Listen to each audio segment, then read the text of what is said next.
You think you know everything, but I do know everything.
My best friend Tori slept with my brother Ben during our big ski weekend last year. I was so upset. I warned Tori that my brother was off limits. There were so many other guys at the lodge, eligible bachelors and whatever. Why did she have to sleep with my brother? I felt like she stabbed me in the back. We got into a really big argument, and I told her that I never wanted to see her again. And guess what? I didn't. Because that afternoon, she went out skiing alone and never came back. When she left, the weather was perfect, but things changed very quickly, and she got caught in some kind of snowstorm. We all assumed that she died, but they never found the body. This all happened last winter, and I'm still not over it. I feel so guilty that our last conversation was such a terrible argument. When my boyfriend Steve suggested another ski trip exactly 1 year after Tori's disappearance, I thought the idea was terrible. How could we have fun with the memory of Tori's death looming over us the whole trip? So I said no. I said under no circumstances would I want to go back to the same ski lodge. There was just too many bad memories. I thought Steve understood how I felt.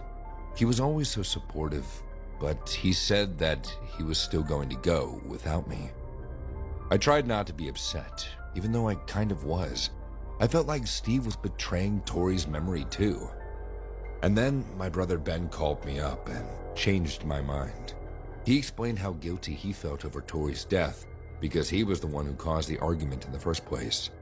He was the reason that she went out into the snowstorm without me. I hadn't realized that Ben felt guilty as I did. He explained that the reunion trip would be the best way for him to overcome that guilt. And hearing this logic from him made me reevaluate things. Maybe this would be a good trip. Maybe it would help me get some closure. So I called Steve and told him that I changed my mind. That weekend, we packed our bags, piled into Ben's SUV, and headed up to the ski lodge. The place looked exactly the same. It really was a beautiful lodge, wooden, spacious, and rustic. The snow-covered peaks were gorgeous. On that first day, Steve and I hit the bunny slopes while Ben and his other friends hit the harder peaks. I tried to enjoy myself. I really did, but I couldn't stop thinking about Tori. We all got back into the lodge that evening. We were sitting by the fire. Ben was filming himself on his phone. Some of his friends were into it, and a couple weren't. I guess he'd spent all day filming himself for TikTok. His whole speech about feeling guilty was just BS. He just wanted us all to come back here so he could make videos about moving on after tragedy. He was using the anniversary of Tori's death to get more followers. Steve and I were sitting by the fire when Ben walked directly towards us while talking into his phone. He was live streaming, and he was going to make us be a part of it too. "Hey guys, tell the world how you're feeling right now." I covered my face with my hand and looked away. Steve was a bit more diplomatic. He looked into Ben's phone and said, "We're fine, thank you," with as much finality as he could. Ben got the hint and scurried off. I thought that would be the end of it, but the next day was even worse. Ben filmed everything we did, and worse, he kept following me and Steve around with his phone. Throughout the day, he posted clips of us skiing and sipping cocoa. He added sad music and captions like, "Moving on," or "Honoring her memory." He was in a lot of his videos, but more and more of them were just of me and Steve, but mostly me. I kept telling him to stop, but he refused. He said he was doing this for Tori. I wanted to punch him. At the end of the day, Steve and I were ready to head back inside and put our ski stuff away when Ben ran over. He asked if I wanted to do one more trip up the mountain. I told him no. He just wanted more footage of me. "Then let's make a deal," he said. "If we go up one more time, I promise I will never film you again." It seemed like some kind of trick, but I knew that my brother never went back on his word. If I did this, he'd stop making everything so awkward, so I agreed. Steve asked if he could come with us, but I knew he was just being supportive. He was already exhausted, and his knee was bugging him. I told him that I'd be okay, and then he left. Ben and I took a ski lift up to the mountain, where we were high up in the air. He took out his phone and started live streaming. "Hey guys, it's Ben again. I'm here with my sister. She's the one in all those videos, having an absolute blast, even though it's the anniversary of when she murdered Tori, the love of my life." Before the meaning of his words fully sank in, he turned the phone camera towards me. "Say hi to the world. Now's your chance to finally come clean. I think you have to, because if you don't..." He started wildly rocking our ski lift. I had to grab the bar. "What are you doing?" I screamed. He didn't answer. Instead, he just held the phone in my face, filming me close up. All this time, my brother blamed me for Tori's death? He thought I murdered her. And this whole trip was an elaborate way for me to make me confess publicly. "I didn't kill her," I screamed. He rocked the ski lift even harder. We still had at least a minute before we reached the top of the mountain. "Tell the truth," he said. "I didn't kill her." He screamed at me, kicked me with his foot.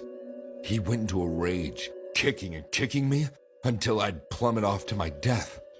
I wrapped both my arms around the bar. He kicked me one more time, but I'd twist to the side just as his foot was about to hit my thigh. He was pushing so hard that he lost the grip on the bar and slid off. I watched in horror as my brother fell hundreds of feet to the snowy ground below. His phone was in his hand the whole time, filming everything. My brother never got the confession that he wanted, but at least he went viral.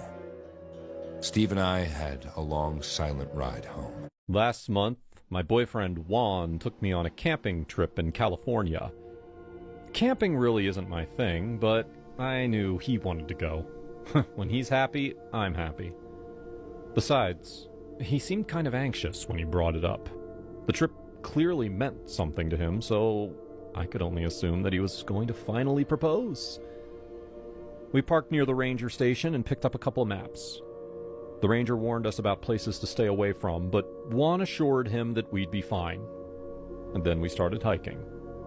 I hated it. I hated every second of it. Even though I bought the right shoes from an outdoor supply store, my feet were throbbing in pain. I needed constant breaks. I was always out of breath. And Juan just kept talking. He had all the energy in the world, and it felt like he was purposely ignoring how difficult it was for me. We'd gotten pretty high up the first mountain, and I desperately needed to sit down. I asked Juan if we could take a break now. He looked around for a while, and then said, "Yeah, this is a good spot." We were on a relatively flat area toward the top of the mountain. It had a beautiful view of the valley below. He unzipped his backpack and pulled out the tent. "You set this up and I'll go gather firewood." I really didn't know how to pitch a tent, but at least I didn't have to stand up while I was doing it. Before he left, he sprayed me with some anti-bear spray, just in case. It smelled awful, but at least it didn't get in my eyes.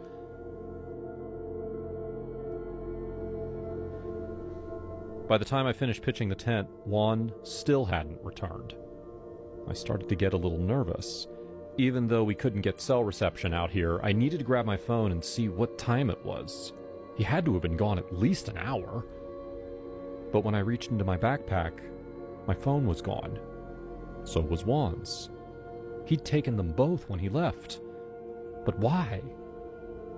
I looked through the whole backpack, and I saw that the maps were gone too. So was our food and water. There was only one explanation. He'd left me behind. He wanted me to get lost out there. I was furious. I looked around the campsite, but there was no sign of him. I needed to get back down to the ranger station before dark, but I didn't know which direction to go in. While coming up here, Juan had purposely changed paths a couple of times. Now I knew why. At the very least, I knew that I needed to go downhill. I didn't bother bringing anything with me. I left the whole tent where it was. It was a lot easier to walk downhill. I didn't feel as sore. Of course, I was also driven by anger. By the afternoon, I felt like I'd been walking forever. I was starting to lose hope. Until I saw a large man up ahead. He was leaning against a tree, but I couldn't see his face through the leaves. "Hey!" I called out as I sped up to reach him. The man turned to look at me, and I almost screamed. It wasn't a man at all. It was a bear. I stood frozen, too afraid to move. I silently prayed that the anti-bear spray would drive it away. Unfortunately, it did the exact opposite. The bear sniffed a few times, and then it went absolutely wild. It charged at me, roaring. That's when I knew the full extent of my boyfriend's plan. He hadn't just abandoned me in the wilderness. He had sprayed me with some spray that attracted bears, not repelled them. He wanted me to get eaten. And soon I would be. I kept running as fast as I could, but the bear was catching up. There was nothing I could do to stop it. Just as it swiped its claw at me, I did the only thing I could think of. I jumped off the cliff. I fell through the air, almost in slow motion, and struck the tops of trees. I felt the worst pain of my life as my body hit branch after branch during my fall. By the time I'd landed on the ground, I was unconscious from the pain. But at least the bear couldn't get me. I'm not sure how long I was passed out on the ground. Probably not too long. I woke up to a young couple standing over me. The boyfriend was gently shaking my shoulder. It took a while for my eyes to focus. "Are you okay?" the girlfriend asked. "No," I grumbled. "I just jumped off a cliff to avoid getting eaten." "By a bear?" she asked. I was in way too much pain to keep talking to these people. I told him to call the police instead of asking me all these questions. Now that we were out of the mountains and close to the ranger station, their cell phones could get enough bars to make a call. We already called them, the man admitted, after we saw the other person. I didn't know who they were talking about at first. I struggled to stand up. The man tried to stop me because I was pretty hurt from the fall, but with their help, I was able to stand and limp back toward the ranger station. Took only 5 minutes to get there, even though we were going at a really slow pace. The ambulance was already waiting. Someone was lying dead on the stretcher. I didn't need to see his face to know that it was Juan. He was the body that they'd found. I got closer, just to make sure. I recognized his face. Or at least, the top half. The bottom half, just below his nose, had been torn off. I couldn't stop myself from laughing at the irony.